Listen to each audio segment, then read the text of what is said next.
Well, Donald Trump is the first former president to face federal charges. He is also the 2024 Republican presidential frontrunner. Trump is set to hit the campaign trail this weekend in Georgia and North Carolina. It will be a test to see whether his federal indictment has any impact on voters there. Polling after his first indictment for fraud in April showed that Republican voters were on his side. Around 6 in 10 Republicans said they want him as president again, even if he was convicted of a crime. NewsNation's Robert Sherman spoke with voters ahead of Trump's visit. He's live from fellow GOP candidate Governor Ron DeSantis' event tonight in Greensboro, North Carolina. Hey, Robert.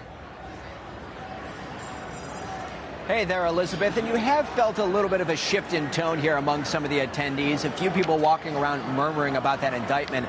But frankly, there remains this laser-sharp focus on taking back the White House in 2024 among Republicans. And for the candidates on the campaign trail, it is full speed ahead.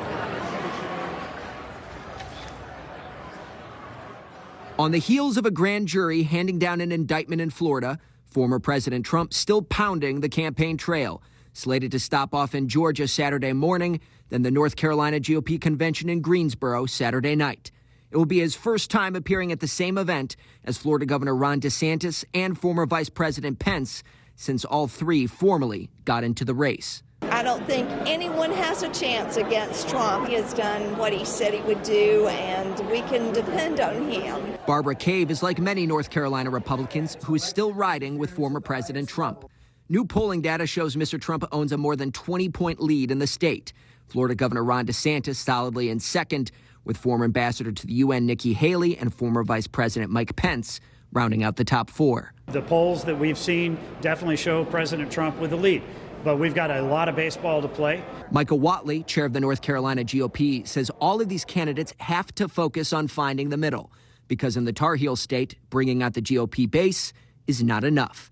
While registered Republicans make up 30% of the electorate, there are more registered Democrats in the state. The largest batch, however, consists of third-party and unaffiliated voters. We're a true purple state. Even so, Republicans have had a good run here. After Barack Obama brought it home for the Democrats in 2008, the GOP has fired off 3 consecutive tight wins between Romney and Trump. Republicans appear to be in a good position so far in a theoretical head-to-head with President Biden. But Governor DeSantis is performing slightly better using that barometer than the former president. I want someone at the top of that ballot that can win not only the Republicans, but conservative unaffiliated and disenfranchised Democrats, because we need all of them to come to the table to win.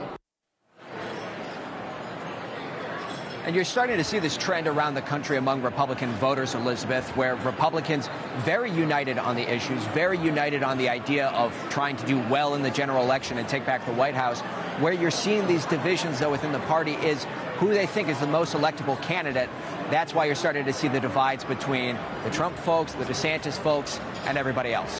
Thank you for watching. Go to newsnationnow.com to find NewsNation on your television provider. And don't forget to click the red subscribe button below to get more of NewsNation's fact-driven, unbiased coverage.